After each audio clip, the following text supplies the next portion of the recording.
Olá, seja muito bem-vindo, muito bem-vinda ao Power Minds Connects, o movimento e o programa que conecta mentes poderosas, como a do meu amigo Paulo Moraes, que a gente se conectou há alguns anos, né, Paulo? Verdade, Zé. Eu, na verdade, estou contente demais de estar aqui nesse sofá, conversando com você, conhecendo toda a sua história, sua trajetória, que você sabe que eu respeito muito, tenho muito carinho pela sua pessoa. E agora num mastermind incrível como esse, né? Eu acho que isso é demais, incrível. Ah, legal.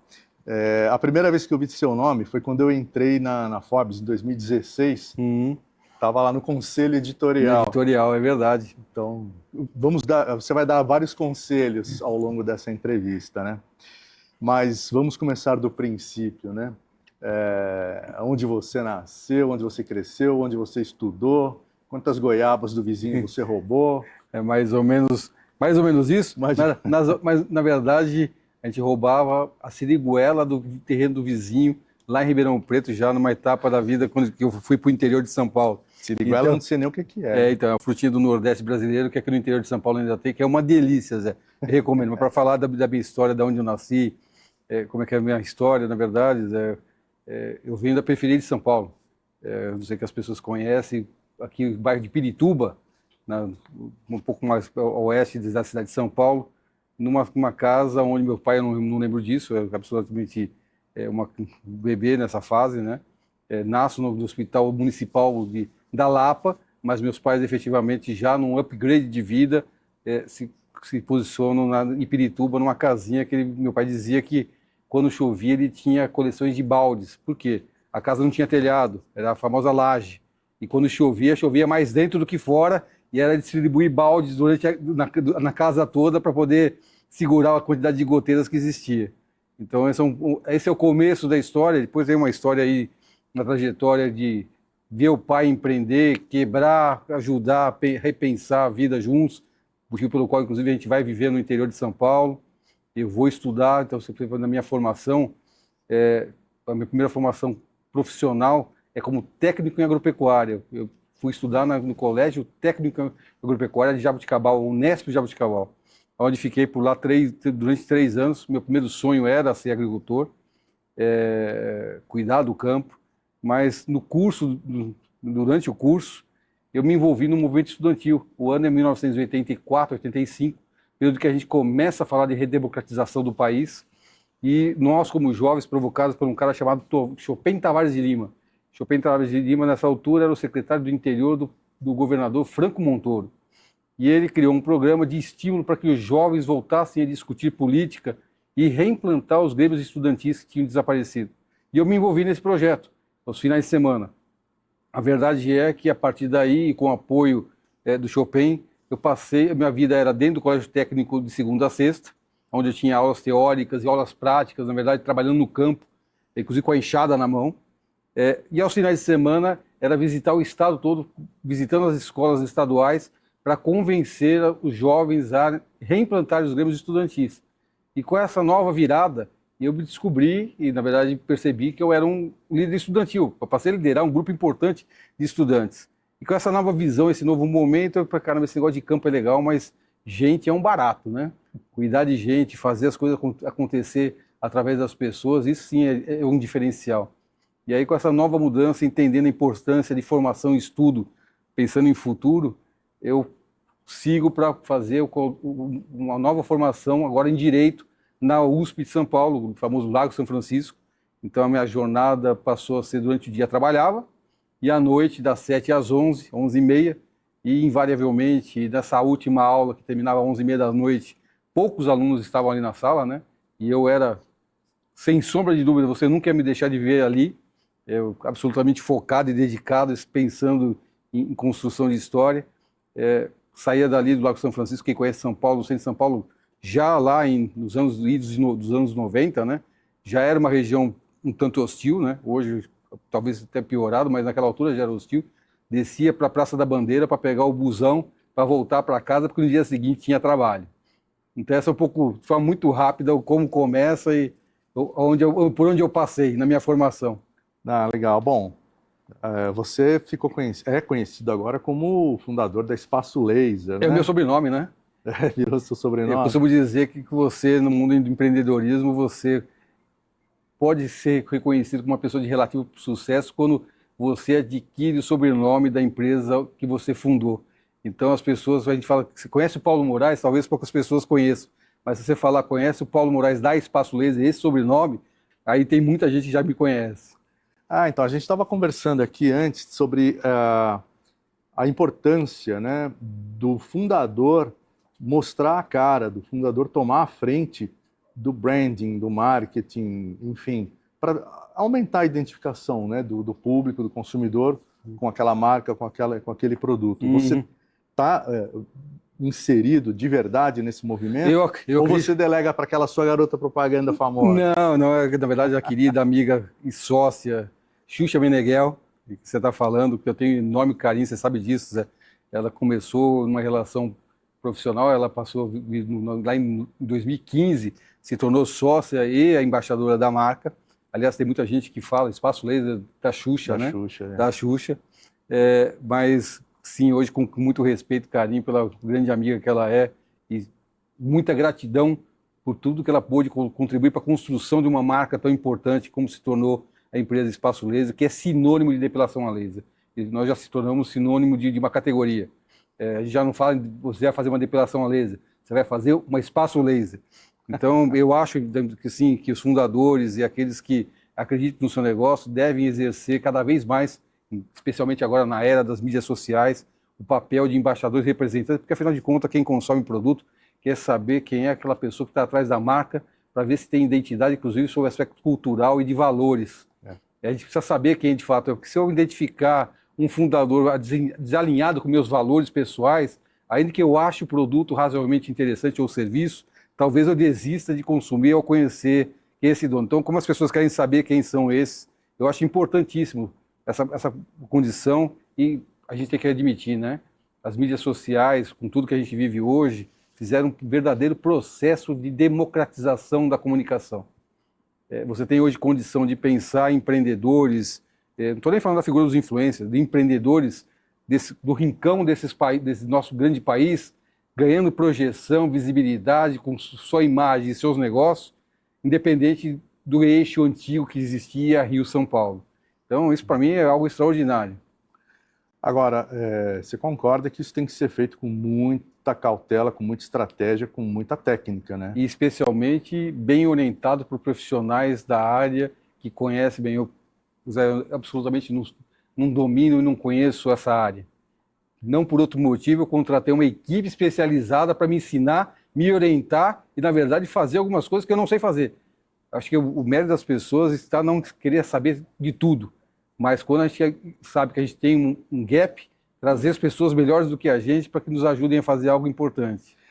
Você sabe que mesmo eu sendo um profissional de comunicação há mais de 30 anos, eu também tive que contratar uma pessoa para me ajudar a entender esse movimento das novas mídias, né? O que é legal aqui, com que frequência é legal ali, o que eu falo aqui, o que eu falo ali. Qual é o tom de voz para esse veículo, qual é o tom de voz para esse?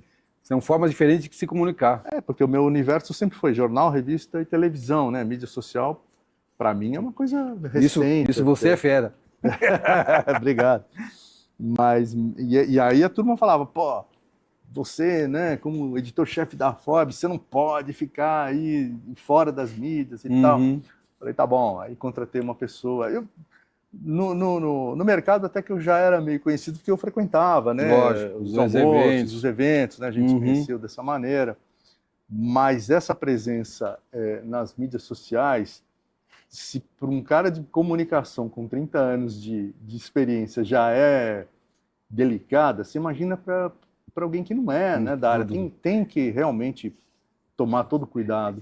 Mas assim, também uma coisa importante, eu tenho falado isso quando eu sou convidado a falar um pouco do tema, a gente vê uma certa resistência por parte de alguns empreendedores que, inclusive, de forma inadvertida, procuram criticar aqueles que estão fazendo a comunicação pelas mídias sociais. Mas a resposta a essa forma de crítica e visão é: se você não faz e acha, inclusive, que quem está fazendo não faz tão bem como você, está na hora de você começar a fazer. Porque aquele que você acha que não faz tão bem o que você faz, produto ou serviço, através das mídias sociais, que inclusive está conseguindo monetizar, ele vai contratar pessoas melhores do que você para fazer melhor do que você. O que eu estou querendo dizer é o seguinte: os dinossauros eram gigantes dessa terra e já não estão mais aqui porque não conseguiram se adaptar a novo momento, a situação do mundo. Então, se você não se adapta à nova realidade, o que está sendo colocado, prepare para ser o dinossauro que irá desaparecer.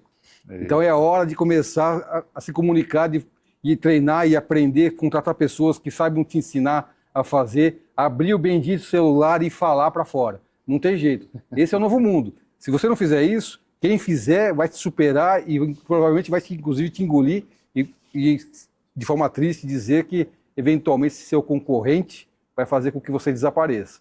Mesmo o produto ou o serviço dele sendo inferior. Eventualmente, sim. Eventualmente né? Eventualmente, sim. Agora, como eu disse para você, aqueles que estão falando, inclusive monetizando pelo fato de estar falando, gerando valor através disso, estão tendo condições de contratar mais pessoas melhores do que eles para fazer melhor do que a gente está fazendo.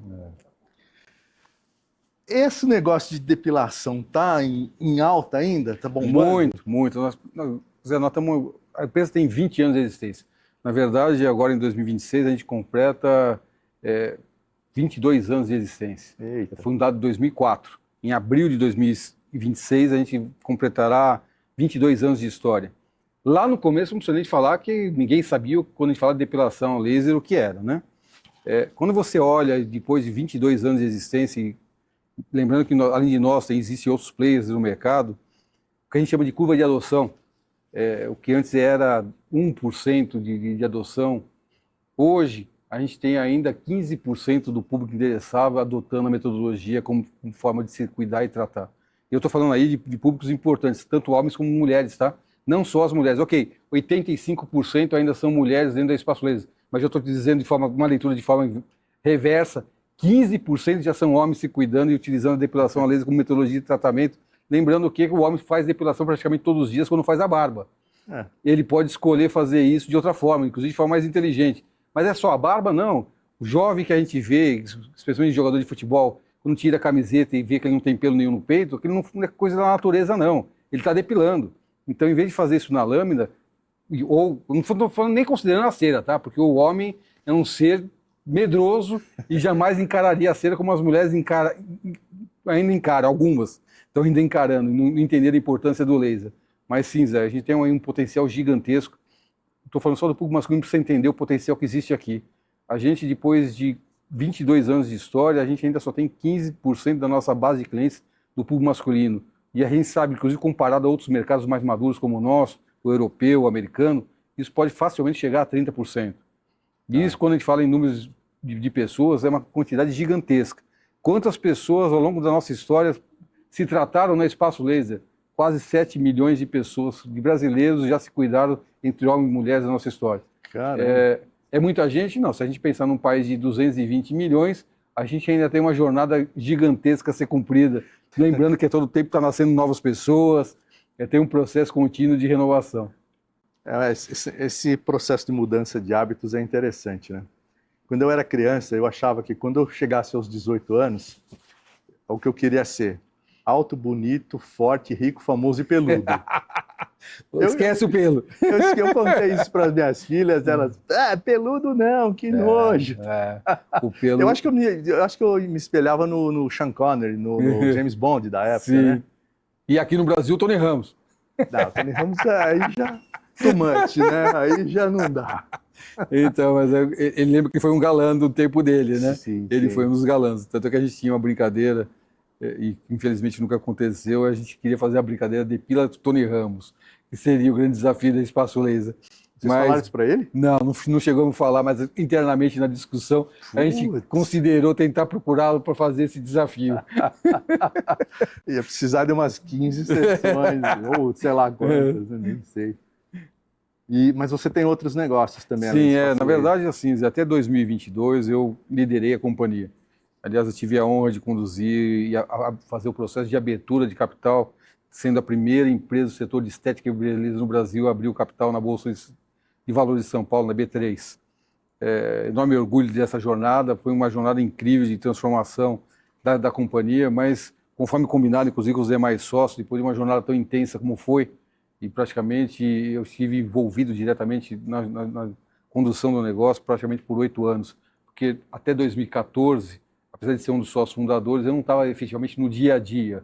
Eu cumpri um papel de conselheiro ativo. Todas as quartas-feiras eu ia à empresa para discussão com sócios das questões que estavam andando, ajudar em algumas temáticas mais sensíveis, mas a gestão diária eu não participava.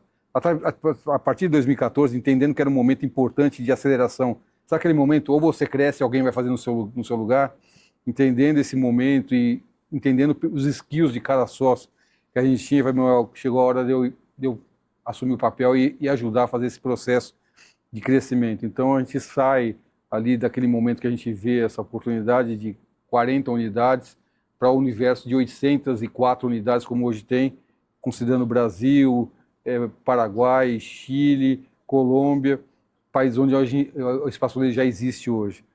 Mas isso aconteceu, cumprida a etapa seguinte de IPO e com sócio combinado, eu deixei o dia a dia da empresa. Eu fiz a passagem de bastão em 2022. Agosto de 22 eu deixo efetivamente o dia a dia da empresa. E muitas pessoas acreditavam fortemente que o Paulo Moraes ia para a praia ou para o campo descansar. Mas se enganaram, porque quem me conhece bem sabe que em casa não é o meu lugar. Até porque se eu ficar por lá, Márcia, que é minha esposa, talvez me mande embora. Então é melhor não estar lá perturbando ela. Mas brincadeiras à parte, a verdade é que a inquietude por estar fazendo sempre algo novo, pensando em algo diferente, me fez refletir qual seria a próxima etapa, onde eu poderia contribuir e pensar, fazer a diferença. E aí nessa reflexão, entendendo toda a jornada que eu tinha vivido até ali, dentro das empresas, durante 30 anos, dentro de companhias, varejo, um setor tão importante como o Espaço Laser, o setor de bem-estar e saúde, eu entendi que eu poderia sim participar de novas iniciativas já em funcionamento, que já mostravam uma certa robustez, né, em termos operacionais, que eu poderia contribuir, além de capital, com o meu conhecimento para ajudar a fazer crescimento acelerado, transformação, tudo que eu efetivamente acabei fazendo na Espaço Laser nessa minha jornada. E aí surge então a PGMP. As pessoas perguntam o que é PGMP e não é nenhuma ciência ou tradução de uma palavra em inglês, não é nada disso. São as iniciais da minha família, de cada um, do marido, mulher e filhos. A PGMP é exatamente isso, então não tem nada de grande mirabolância ou incrível, são os nossos nomes ali colocados nessa holding, que é uma holding de investimento que tem algumas investidas no setor de bem-estar e saúde, que a gente acredita que a gente pode continuar fazendo bem o que a gente sabe fazer, com novas iniciativas, que graças a Deus caminha bem. Então, algumas iniciativas como o Bioma, By Laces, que é uma rede de salões de beleza para tratamento capilar mesmo, um tradicional, onde a gente aporta produto sem química, ok? Esse é o nosso conceito, acreditando fortemente na tese ESG, de baixo impacto ambiental, mas com muito processo para que o dono de salão passe a ganhar dinheiro, coisa que efetivamente grande parte desse setor não ganha. Uma outra iniciativa chamada Novo Fio, de transplantes capilares.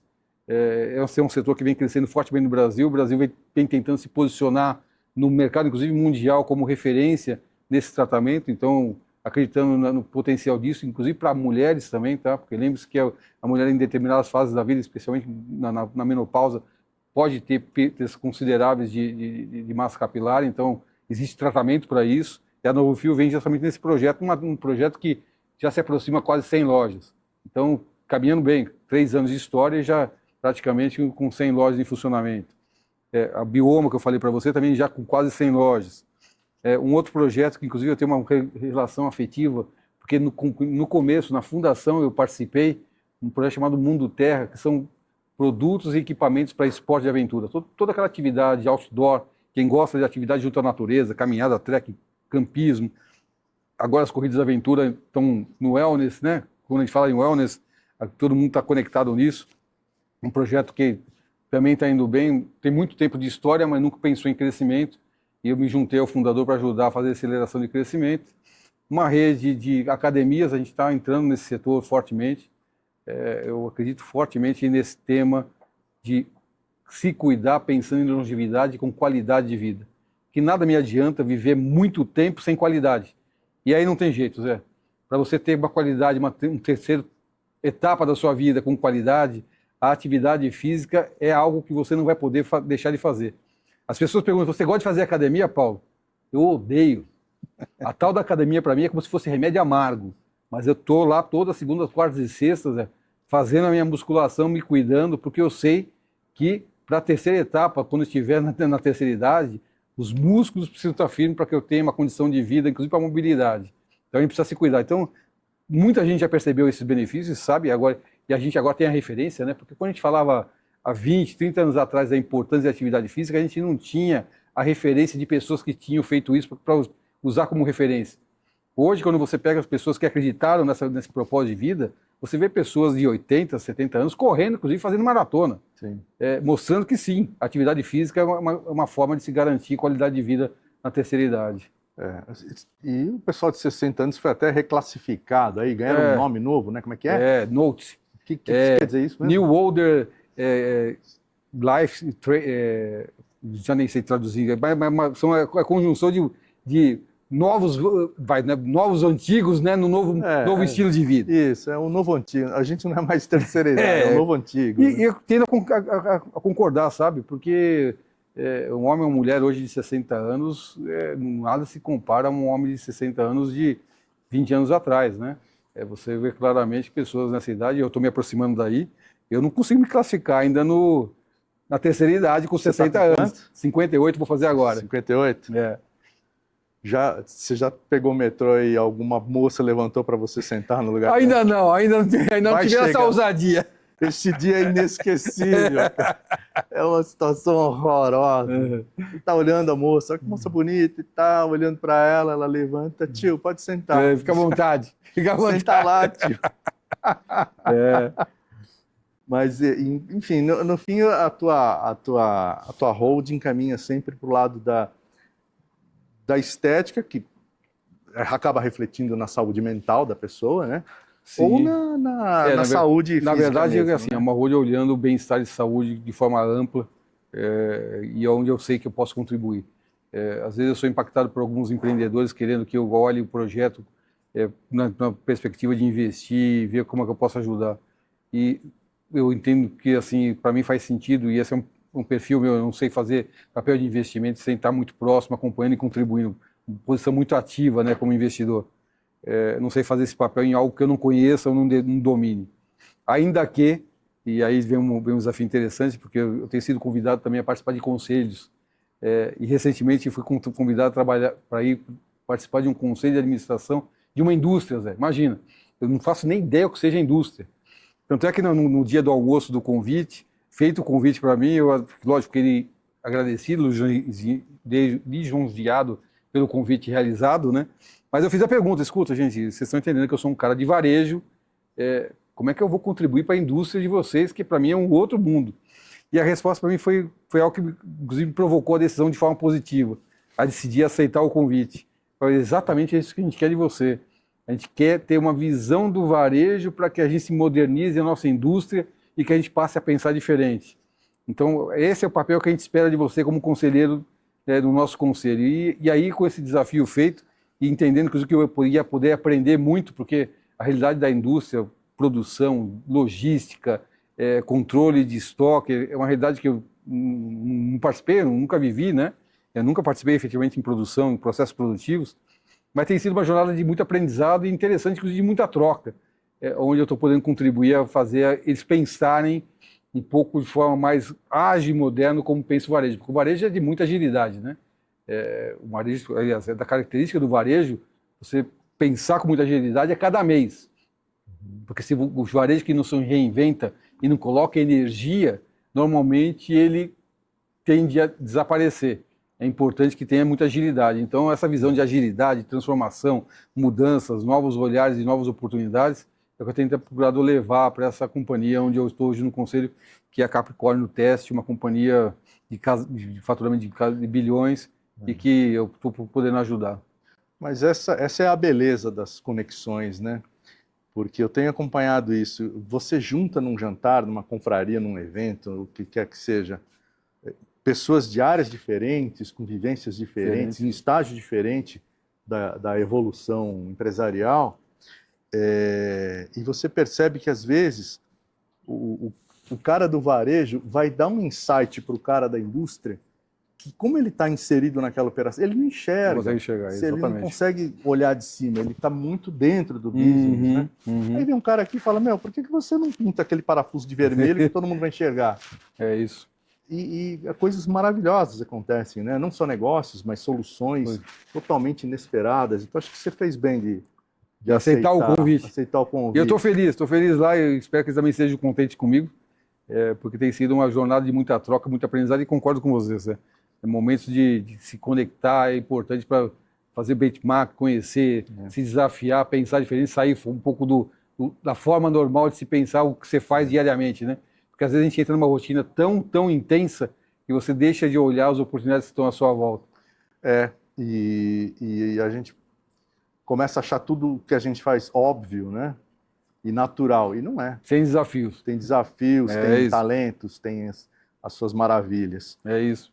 Próximos passos na sua carreira? O sonho de eventualmente fazer algo melhor do que eu consegui fazer até aqui, Zé. Eu costumo pensar assim, ok, tem um planejamento dentro do que a gente está fazendo dentro da PGMP, a gente sabe onde a gente quer chegar com ela, mas qual vai ser a próxima jornada melhor do que a gente fez até hoje? Eu acredito que só trabalhando a gente vai descobrir. Então, energia todo dia, eu costumo dizer a todo tempo, quando eu estou trabalhando com as pessoas, eu nunca digo para ninguém boa sorte. Eu absolutamente acho que o elemento de sorte até tem um elementozinho da oportunidade, mas a verdade é que a sorte só aparece efetivamente das pessoas que estão ativas, trabalhando, realizando, transformando, que aí, se você estiver no momento certo, trabalhando, entregando o resultado, o componente sorte vai te ajudar muito. Então, trabalhando muito para encontrar a sorte. É isso aí. Agora, para encerrar esse bloco, no lado pessoal, quais são os seus hobbies? Eu tenho um hobby que eu, inclusive, posto nas minhas mídias sociais, recuperado do tempo do meu pai, lá na infância, que é o aeromodelismo. Ah, que legal. Numa etapa do aeromodelismo muito diferente de quando eu comecei lá no passado. O aeromodelismo hoje, de controle de aviões em modelo escala, que é algo incrível, inclusive com uma tecnologia embarcada nesses brinquedos, entre aspas, que fazem minha cabeça entrar em estado de tranquilidade e, mais do que isso, concentração, esquecendo todo o universo que eu tenho no dia a dia. Porque uma coisa é certa, no aeromodelismo, se você começar a pensar de coisas diferentes do que você está fazendo ali, vem para o chão. Mas o seu é controle remoto ou é controle remoto? Cabo? Não, hoje ainda existe o aeromodelismo a cabo, mas hoje já no controle remoto. Eu lembro, tinha um primo que fazia também os aviões incríveis deles. É querosene, né? Que se usa? Então, que usa? hoje, essa coisa evoluiu muito. Os motores já são motores na combustão de gasolina de avião mesmo. Ah, é? Ixi. Você tem ainda o modelo de óleo de álcool metílico com óleo de rícino na mistura, mas os mais modernos, inclusive, além disso, na evolução disso, você já tem aviões em turbina em querosene, como se queima a querosene de um avião a jato de verdade. Caramba. É incrível. A evolução desse hobby, que é o aeromodelismo, evoluiu muito em termos de tecnologia e melhorias. Incrível. Que legal. Eu ficava encantado ali com a perfeição, né, da montagem, a paciência. Eu já tinha chutado aquilo, já tinha quebrado. Na segunda peça que não desse certo. Isso é louco. Agora a gente vai para um bloco um pouco mais apimentado. Bora. Que é a caixa preta. A gente vai abrir a sua caixa preta empresarial. Vamos lá. Para tirar os seus segredos mais ocultos. Vamos lá? Bora.